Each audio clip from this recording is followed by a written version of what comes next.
Next is a morning walk conversation with His Divine Grace A.C. Bhaktivedanta Swami Prabhupada and Schoolmaster David Lawrence, recorded August 30th, 1973 in London, England. See, we are speaking of this Krishna consciousness. The message is from the spiritual world. It is not of this material world. Therefore, sometimes people may misunderstand. Yes.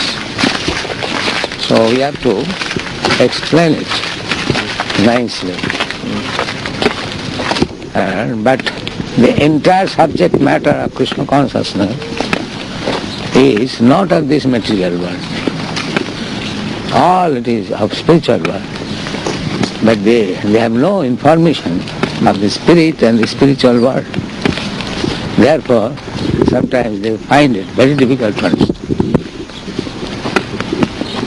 One of the very important enclosures, which we mentioned when I came up last, for the teacher's pack, this was, not for the actual booklet, was a series of questions, what we would call sticky ones in the West, but I'm sure you'll deal with them with very great ease. I've tried to produce what I thought would be objections to Krishna consciousness, not as such to theism, but more to Krishna consciousness. And if I could, Mukunda has got them in fact, there's about 8 or 9, and if you could be pleased to perhaps answer them on tape and I can have them transposed. We're going to produce this in the teacher's pack, 6 or 7 sheets of cycler-styled notes for the teachers. So they'll be able to meet the objections perhaps of their students. You know, some of the intelligent students may make points which clearly can be met. Yes. But we can meet them in a sense before they're even asked. Yes. It makes it even more impressive. Yes. In which point the students may possibly object? Well, I've mentioned a few points on which, I've studied a bit more deeply than the average student because of university and all this sort of business, which gives a particular form of knowledge. Let me think of one. Yes, one that I asked, which I know Mukunda has already answered for me, but we need it in the teacher's pack, of course, is the fact of the dating of the Vedas. You know, people like some of the archaeologists, such as A.L. Basham and Mortimer Wheeler, maintain that the Harappa dig, so to speak, in the Indus Valley, Mohenjo-Daro and all those towns, show the dating of the Vedas, in fact, to be a great deal later, and therefore to take away, some people would say this, to deprive the Vedas of a certain amount of authority, because they no longer, according to these men, would appear to be the most ancient religious scriptures in the world. And that sort of question, which... Veda means not religion. Veda means knowledge. So if you can trace out the history of knowledge, then you can trace out what is the date of Veda. Can you trace out which is the date when knowledge began? Can you trace out? I wouldn't think they could. I wouldn't think they could. So how you can trace out the history of Vedas? Vedas means knowledge. Vedas means knowledge. So first of all find out from which date knowledge began. Then you find out the date of the Vedas. Yes, it seemed to me, I tried to read, certainly A.L. Basham on this, and... Those who know Sanskrit, they know what is the meaning of Veda. Yes. Veda means knowledge. Vetti Veda Vida Jnani. Jnana means knowledge. That means, the history of Veda means from the date of creation of this material world. Now find out the date of creation of the material world. Approximately, nobody can give what is the data.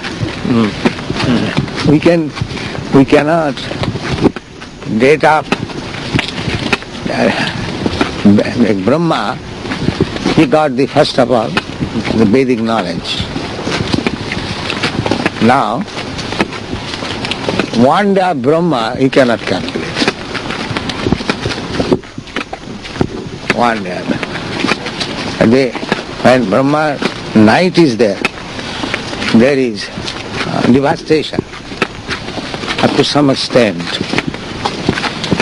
So, again in the daytime, of course, Brahma, that creation takes place. There are two kinds of devastation.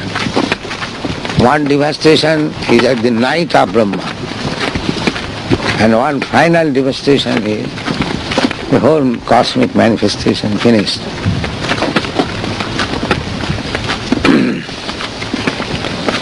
So these teeny people, they are after the dates of Vedas, and that is ludicrous.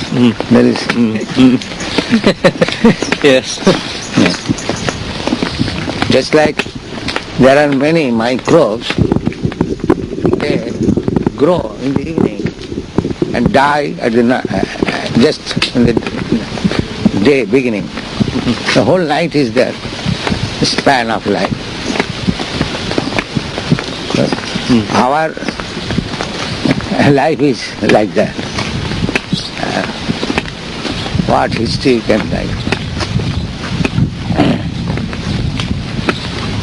That we receive Vedic knowledge from the authorities.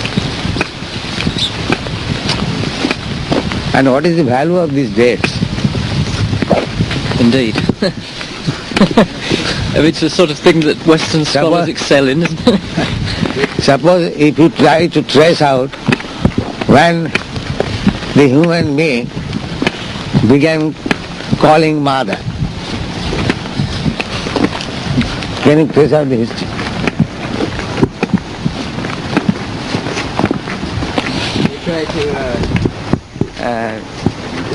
They try to take away from the Vedas by making it seem very young, so that the Bible is older. They think that Vedas came from Bible, the many scholars. These Askars think like that? Yes, you see, they say that because the Aryans came from or passed through at least the Middle East, but in fact some of the older parts of the Old Testament predate, so they say, and indeed some of the Egyptian some of the better Egyptian stuff. So one has to transcend this, what is called, historical references. Yes, they calculate in Darwin's theory. Darwin's theory is out now, isn't it? Considered old-fashioned now. They dispense with these theories as quickly as most people do their newspaper each day. One day it's in and the next day it's out. And while it's in, everybody claps and applauds. Well, one or two other points, perhaps I can raise one or two of them. Some of them are longer, in fact. An interesting thing that came out of my study of the Christian, certainly the Jewish tradition, and I wondered really on your views on this, whether it relates at all to the Indian one. It seems when you get to the really high spot of Jewish religion, which many people consider the prophets of Judah. What is their high spot? Well, exactly. That is, in inverted commas. They are rotting in the lowest spot.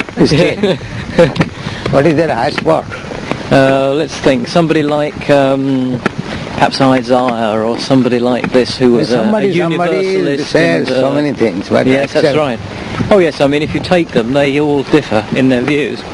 One of the themes that comes through is the idea that Therefore the gentleman the other day was asking, how is that you say electricity? Oh, you are not present that time? Yeah.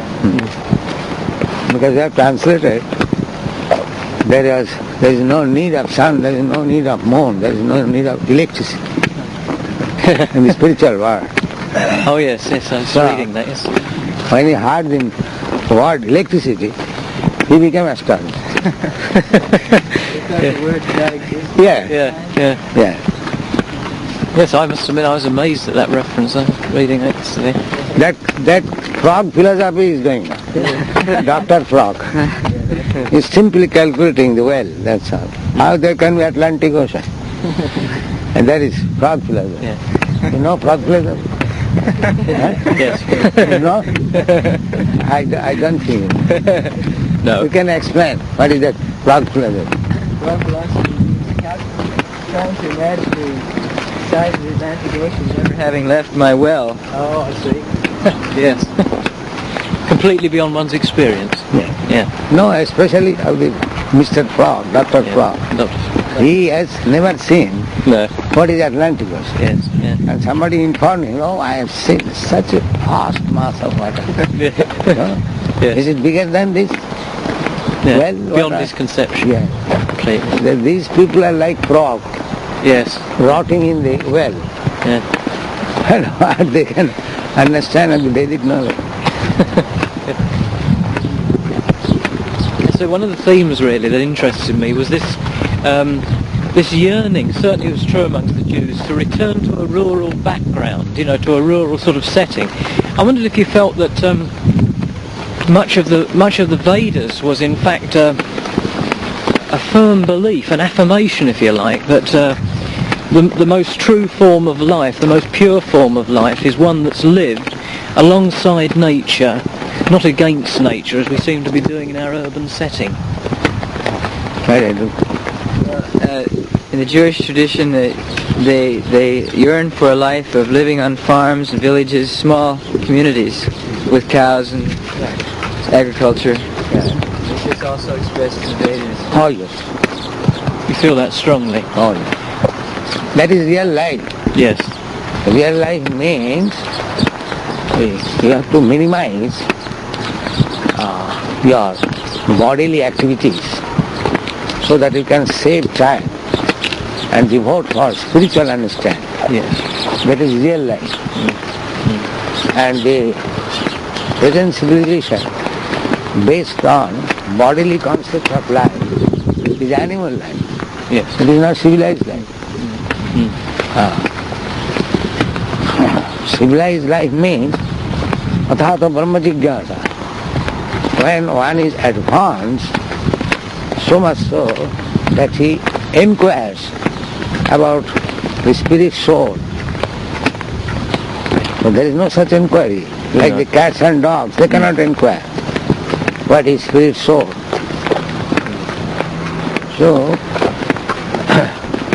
Vedic life means to become free as much as possible from the bodily disturbances. Therefore the first education is to become brahmacharya. Yes. Celibacy. Okay? Now at the present moment they are trying to make the abortion as law. But these rascals cannot check their sex life. Yes. You see? Their philosophy is that you shall go on with sex life unrestrictedly. And when there is pregnancy, kill the child. Yes. This is their rascal's philosophy. They have no idea that by training one can forget sex life. Yes. So, if you forget sex life, where is the question of abortion? Where is the question of abortion? But they cannot do that. No.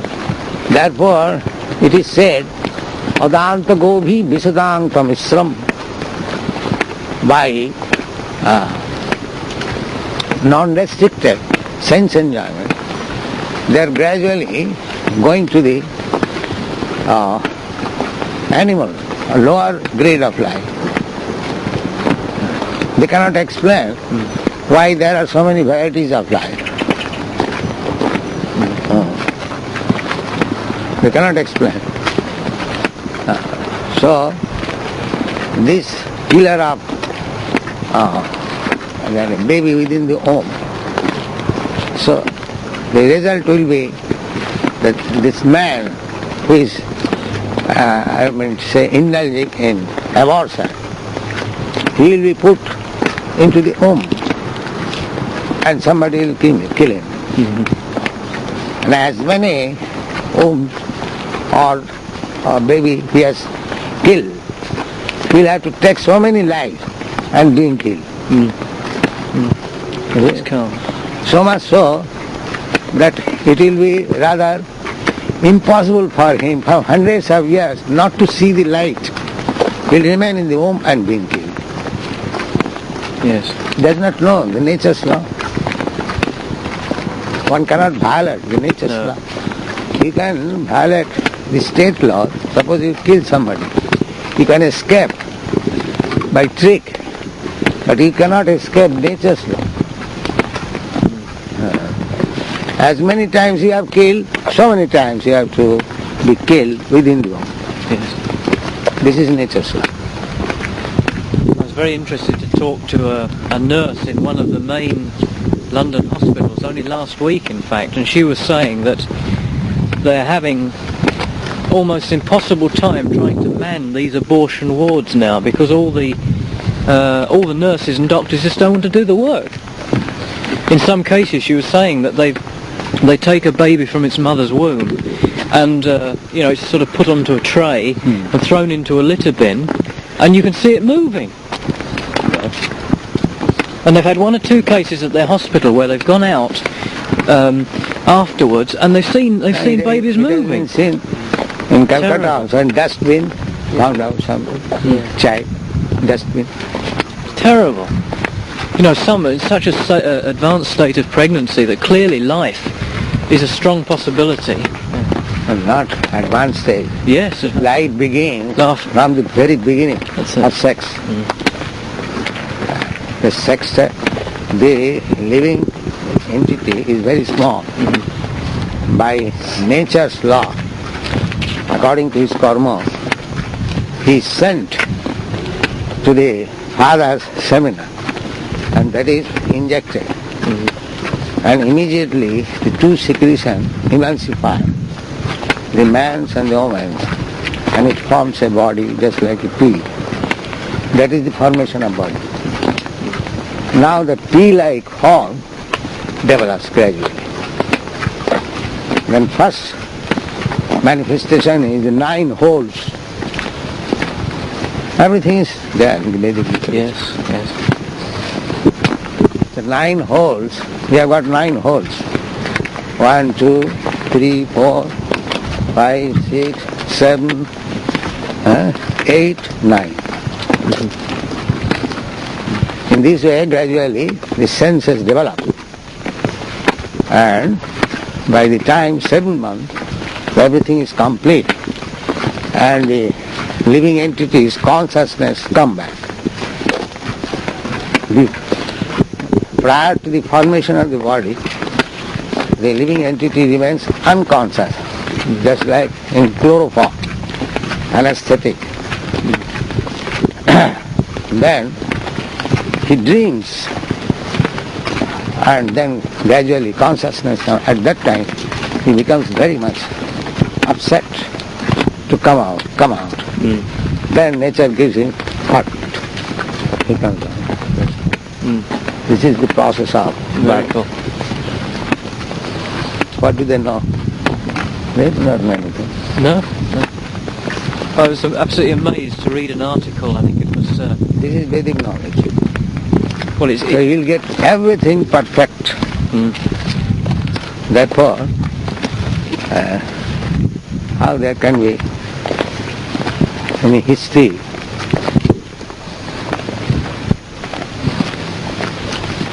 That is the difficulty. We are speaking everything of the spiritual. Therefore it is sometimes very difficult for the gross materialist. Yes. They are so dull-headed, Yes. they cannot understand. The British Association, which is many people regard an irrelevant bunch of scientists who meet once a year. One of the good speeches was in fact given on the question of the value of human life, and one of the points was made there by somebody who has had to talk to these girls who come in to have abortions, some cases their third and fourth abortion, and they're not married of course, and was saying that many of the girls regard an abortion in the same way as they regard a shampoo for their hair. Yes. Oh, well, you know, hair's got to be washed, we wash hair. Womb's got to be cleaned out, we clean the womb out. Just like that. And where is movement in the shampoo?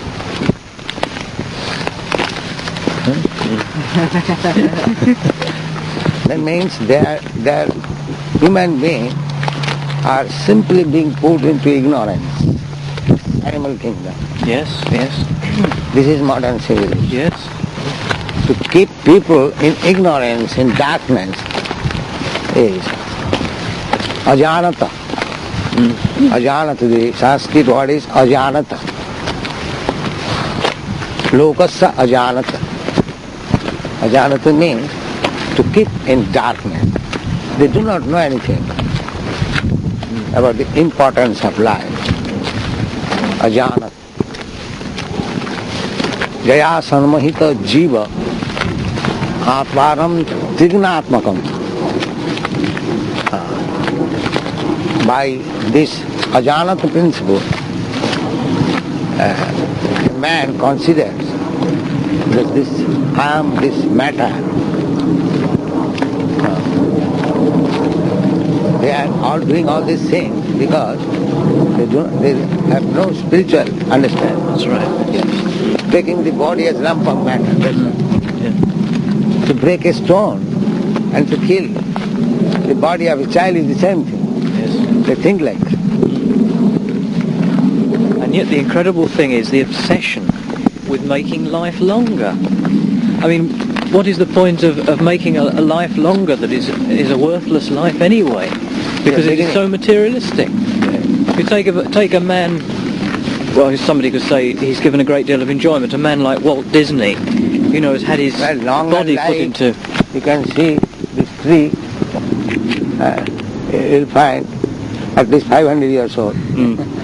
So this kind of longer life, what is the value? Yeah. What is the value? There are many trees, I have seen one tree in San Francisco, 7,000 years old. Or the redwood... Yeah. Yeah, the redwoods, yes. Yeah. So, It makes Walt Disney look a bit this dull. kind of longer life, what is the value? Yes.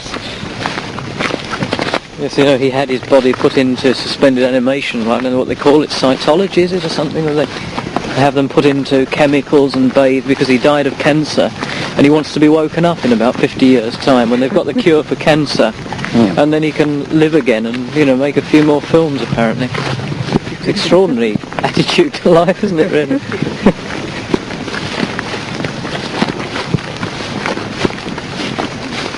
One of the other problems that I was going to raise, and in fact it appears in the question sheet, there seems to be, so in the Srimad Bhagavatam, is that the right pronunciation? I always get these things wrong. A very great deal of what one could call demonology, if you like. Now, I confess this raises problems for me.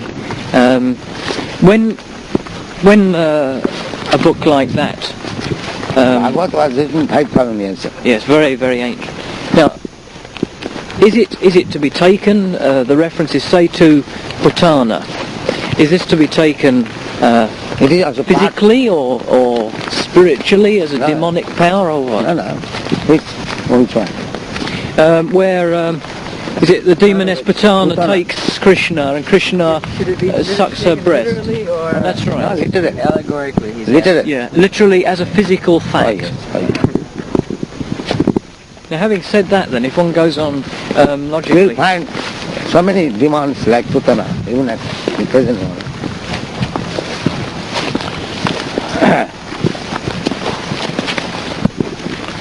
So one could leap from behind a tree, putting it tritely, if you like. Bhagavatam, there is nothing. There are some figurative use, just like we speak the story of Aesop's fable. Yes. That is for instruction. Just like a jackal is talking with a lion. Yes. You see? Yes. So there are stories like there that. are figurative stories. Yes. I mean, one or two of the stories, there's a reference to Krishna and the unmarried gopis, saying that he treated them like dolls, yet they were well pleased with him. Now, would it be right to say that the main point of that story, rather than Dolls? Yeah, he says he treated them rather like dolls. That's your own translation on that one. But they were well pleased with him. Is the point of the story like that? Dolls means just like play with them. Just like doll player. Yes. They make the dolls dance. Dance. Yes. It is like as he wishes. Puppets. Yes. Puppets. Yes. Now, I mean, is that to be taken again literally, or is there as you say, a figurative meaning there in terms of that is faith? literally. Because gopis were just dancing according to Krishna's desire. They are so devotee that whatever Krishna desires, they are prepared.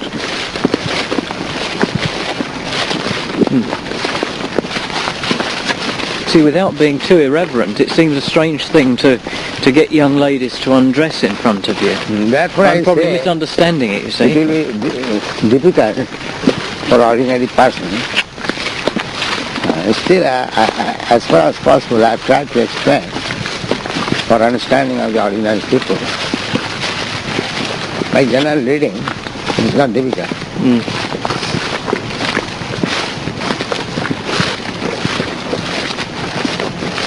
This is the sort of problem one comes across, whether in fact, you see, having grown up in what was really a very liberal, critical attitude. Therefore, this portion of Krishna's life is depicted on the 10th canto. Yes. 9 cantos are devoted to understand Krishna.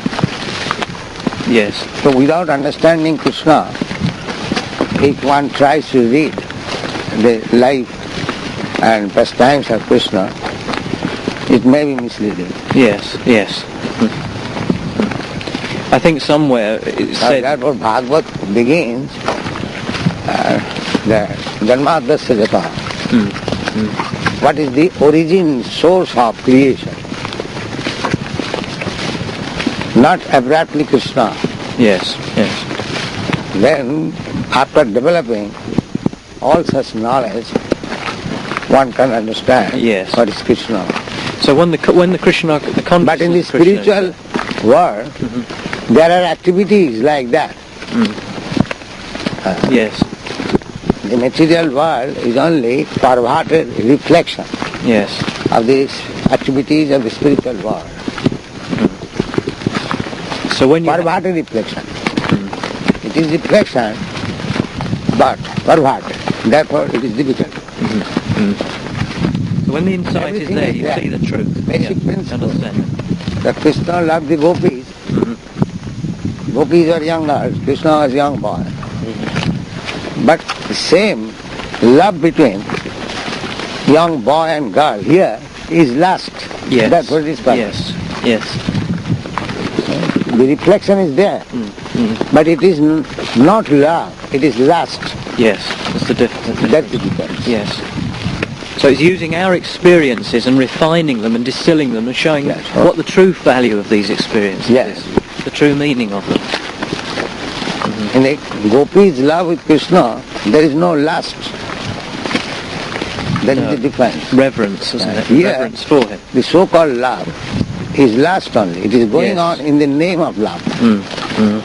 Actually, it is not love. And because it is not love, therefore, such kind of love does not continue very long. It breaks. Yes. But we don't find in the history of spiritual world the love between the gopis and Krishna broke at any time. No. Yeah, that is the reason. Yes. Yes. Whereas 1 in 3 of the Western marriages, so they say, is destined to break. Yeah. 1 in 3. That's what they say now. 1 in 3. The latest The same thing is there. figures. But they are dragging this lusty affair to Krishna. Generally the rascal, they paint Krishna's picture with gopis so that their lusty activities may be supported. But Krishna also had that. Yeah. This is misunderstanding. They do not take into calculation. Here, the so-called love is lust and it breaks. But in the gopis' love with Krishna, there is no breaking, but increasing of love. So how they can compare Krishna's love with gopis with this lusty I affair? must admit, I'd read far enough on to see that, and I think this is... When we make analogy, the points of similarity must be there. Yes. But these rascals are so dull-headed that they have no even logical arguments. So where are the points of similarity? That we are comparing these lusty affairs of this material world with the affairs of Krishna and Gopi. Where is the similarity? There's never mention of lust or of any animal desire at all, is there? No. It's just reverence and just like love. Krishna is to dance with so many gopis, everything is described there, that they embrace, they kiss, but there is no such thing about sex or hand contraceptive. So, These things have to be studied. How we can compare gopis' love with Krishna with these lusty affairs of this material world? Can't be done. Another question that raised itself, you'll see in the paper, in fact, was the little mention in one of the books that I was reading, not from Krishna Consciousness Movement, just to get a bit of background, on Lord Chaitanya, and it seems to have been... Krishna Consciousness Movement is already there in the Srimad Bhagavatam. Yes. Described. If you like, the later manifestation, isn't it? We are simply trying to present them, that's all. It is not. Yes. We have manufactured something. No. There is no question of concoction manufacture. No. It's passing on what has already been there. Yeah, it is already there. A lot of when we these people... speak of Krishna, Krishna is already there. When we speak of Vrindavan, Vrindavan is already there. It is not that we are manufacture some picture. No. Imagination, no. They take it like that. The rascals take it like that. Yes. There is a kind of imagination of the poet. The Mayavadi philosopher also take like that. But that's not the fact. It is actually presentation of the spiritual facts. And as the spiritual activities are quite different from material activities, they misunderstand. They misunderstand. Yes. It's one of the interesting features was of this little bit about Lord Chaitanya was in fact that he claimed him to be pathological. You know the manifestations, obviously, of Krishna consciousness and kirtan and so on. There seems to be this, obviously, you would regard as a scurrilous or a wrong-headed or dull-headed field of people who regard his manifestations of God consciousness as verging on madness or temporary madness. What would you say about that? Or obviously reject it. When a man is himself mad, he'll find others mad. Yes, true. Yes, he sees a reflection of himself. If one is himself deaf, he'll think others are deaf. So, apavat varnati jagat. Everyone thinks the whole world is like him. Yes. Therefore they think Krishna is like him. Yes. Apajananti mangamudha manasam tanumas. That is condemned in the Bhagavad Gita. That these rascals, because I come in human form to benefit them, they take me as human being. That is mentioned, but these things are taken like that by the murhas. Murhas means rascals. Yes. Asses. So really they're just talking, as you say, from within their own experience. Yeah. They're being lacking in imagination, really, because they can't imagine what happens when God possesses a man. Because Krishna is lifting the Govardhan hill, they are thinking this is imagination. Yes. But if actual Krishna is God, is it very difficult for him to lift the mountain? He is floating so many heavy planets in the air. It's easy for a man. So, but weightlessness, if Krishna can make weightless so many heavy planets, it is very difficult for him to make the Govardhan hill weightless. Not at all. So these things have to be understood. So once again you'd say that this Therefore in the Bhagavad Gita it is clearly said, Bhaktyam abhijana. Simply through devotional service, one can understand. Yes. Others will misunderstand. Yes, one doesn't become concerned with these, what really are the superficials of an inner state. You accept and appreciate the validity of bhakti. What is this? Oh.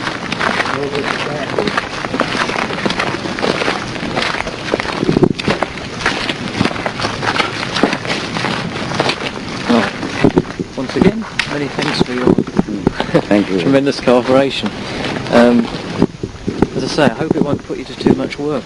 Obviously, some of these things have already been met. You know, to a certain extent, we've done some of the work already, haven't we? So, some of our students may read, if it is presented, if it is misrepresented, then it is useless to publish. I don't want that to happen, you see. Yeah. This is why I'm so anxious that at every stage So it you be read seen. it. Yeah. Will you? And find Sure. Fuller maybe. Sure. Sure. That would be... I've said to the publishers, as far as I'm concerned, they've given me a date at the end of September, but I've said if the people in the Krishna consciousness movement do not accept what I've put forward as a representative view of their own, then the date's going to go back.